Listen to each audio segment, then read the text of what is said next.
mianatra eo a-tongotry Jesosy isan'andro.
Tsika tsirairay avy indray satria ity fandarana manokana entina mitinantsika ny lesona fahatelo ity amin'ity herinandro ity. Misoran'Andriamanitra isika fa mbola afaka mamidina izany indray, afaka nianatra ny teniny ary enoko fa nanovo fahalalahana sy hery ao anatin'izany ianao. Milohan'ny derantsika mifamitinana ny lesona dia ary vavaka isika. Tompo Andriamanitra tianay eo mbola velom-pisaorana anao izahay satria menao tombontsoa lehibe nianatra ny teninao nandritra ny herinandro iny. Tompo eto izahay amin'ity fotoana mitinanay anazy ty dia metezina araka aminay eto araka ny sitraponao anaran'i Jesosy. Amen. Lohateny lesona antsika moa dia hoe ny filazantsara mandrakizay. Filazantsara mandrakizay ny tsy anjera amin'ny Apokalipsy 4:20. Ny fahenina manao hoe ary hitako fa indro nisy anjely iray koa nanidina teo afovoan'ny lanitra nanana filazantsara mandrakizay hotoriana amin'izay monina ambonin'ny tany sy amin'ny firenena sy ny fokom-pirenena sy ny samy hafa fiteny ary ny olona rehetra.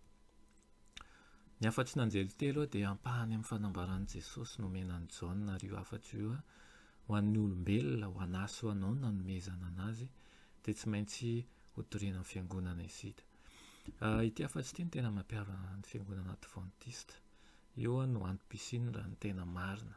Filazantsara mandrakizay izay tsy maintsy torena amin'ny olona rehetra eto ambonin'ny taona, eto ambonin'ny tany no ilazan'ny Jaona anazy. Dia nandritra ny herinandro iny tsika nijery lafin-javatra telo lehibe. Voalohany dia ilay hoe fahitana feno fahasoavana sy fanantenana. Faharoa ilay hoe anjely mitondra hafatra ary anjely manana anton-dia. Dia hojerentsika tsirairay mahakasika an'izay. Voalohany ilay hoe fahitana feno fahasoavana sy fanantenana. Dia nalaintsika ny tsotsorokevitra amin'ny Apokalipsy 1:1 ilay manao hoe ny fanambaran'i Jesosy Kristy izay nomena Andriamanitra azy mba asehony amin'ny mpanompony izay zavatra tsy maintsy ho tonga faingana. Ary naneraka ny anjeliny izy anambaran'ny Jaona mpanompony. Ny teny voalohany ao amin'ny boky farany ao amin'ny Baiboly dia mamidina ny loha hevitra fototra ao amin'ilay hoe fanambarana amin'ny teny Grika. Inona ary zany fanambarana izany? Midika fa naseho ho ilaizana akondro voavoana i Jesosy. Midika ihany koa fa afaka mahita ny fahasoavan'Andriamanitra isika amin'ny alalan'ny tantaran'ny fiangonana sy izao tontolo izao. Midika ihany koa fa afaka mahita ny tanan'i Jesosy manatratra ny mpanota mba hamonjy azy ireo sy andresan'ny ratsy isika. Ary farany dia hoe afaka mahita ny fanomezan-toky ny fiainana mandrakizay isika. Izany hoe ny boky ny Apokalipsy izany no fanambarana ny filazantsara mandrakizay, fahasoavana omen'Andriamanitra antsika tsirairay fa tsy araka ny voizina eny amin'ireny horonan-tsary ireny izay tena mampatahotra tokoa raha vao resaka Apokalipsy no lazaina. Manao ahoana ny mikasika an'ilay anjely mitondra ny hafatra? Filazantsara ny fahasoavana tokoa no ilazana anazy satria dia mitondra ny filazantsara feno fanantenana. Fanontaniana dia hoe inona moa izany ny filazantsara? Manome fahamaritana manko i Paoly amin'ny Korintianina 1:5 ny hoe ny vaovao momba ny fahafatesan'i Kristy noho ny fahotantsika sy ny fitsanganany tamin'ny maty izany ary afaka vonjena izasy anao noho izany. Vonjena maimaim-poana izany. Izany hoe hamarina maimaim-poana amin'ny alalan'ny fahasoavana isika, fanambarana ny fahamarinan'Andriamanitra ny fahasoavana, manamarina ireo izay manaiky amin'i Jesosy amin'ny finoana ny fahasoavana ary fonimbola ampanoty isika dia efa naseho antsika ny fitiavan'Andriamanitra. Manao ahoana ary ny hoe ny filazantsara manjakizay? Ozay nitomonozy izy ny tomoto faharoa toko voalohany andininy fahasivy manao hoe izay namonjy antsika sy niantso antsika tamin'ny fiantsoana masina, tsy araky ny asantsika fa araky ny fikasany sy ny fahasoavany izay nomena antsika tao amin'ny Kristy Jesosy atry ny fony fahagola.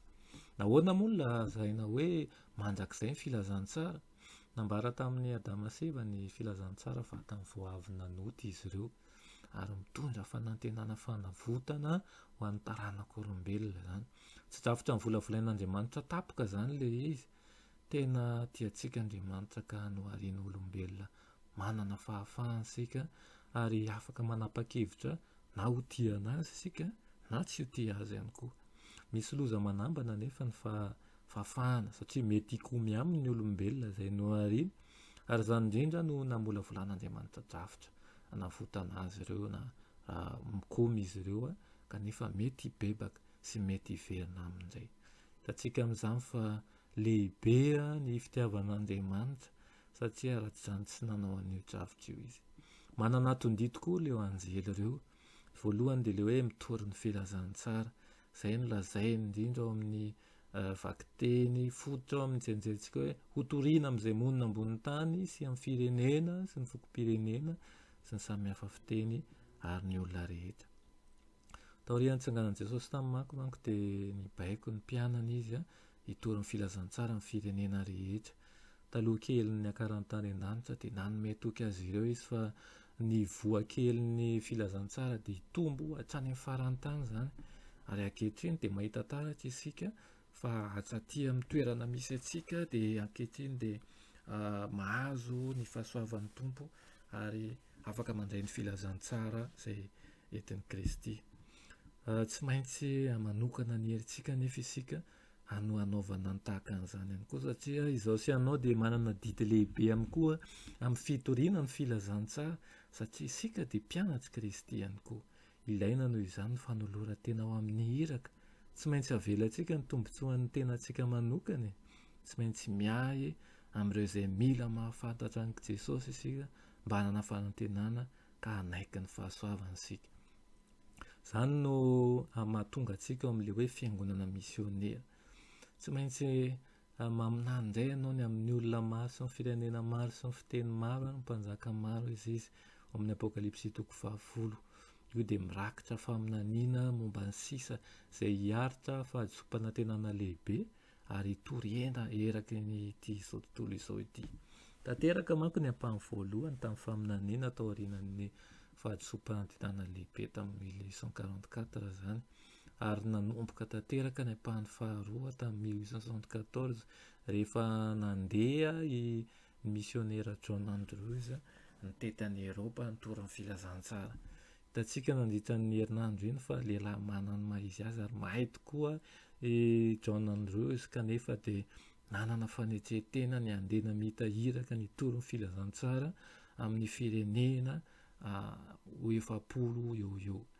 Hitantsika amin'izany ny fizotom-pony anisan'ny maro ny tahaka azy ankehitriny ary ny asa fitoriana filazantsara dia tsy natao amin'ny pastora, tsy natao amin'ny ireo mpitantanasa eny anivon'ireny fiangonana ireny ihany fa izao sy anao dia tena manana andraikitra tokoa eo anivon'izany. Antsoina isika mba hiaraka hisalama amin'ny lafin-javatra rehetra ho famitana ny iraka izay nataon'ny tompontsika.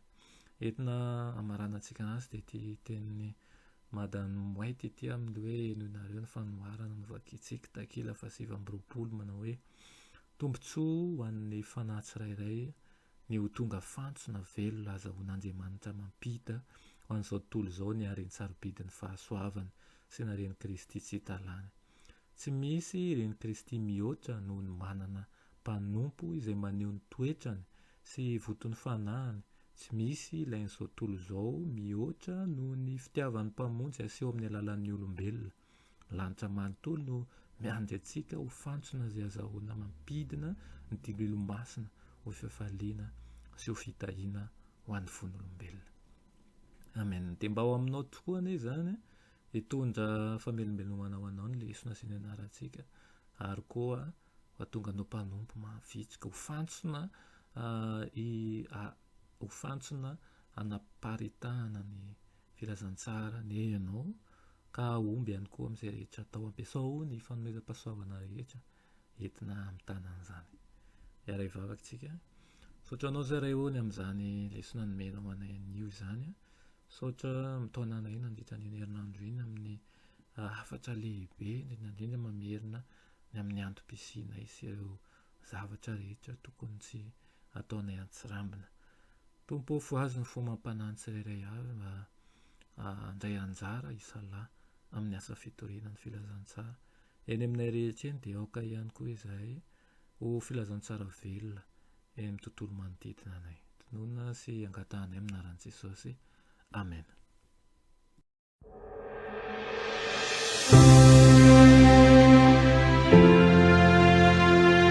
Mianatra eo an-tongotry Jesosy isan'andro.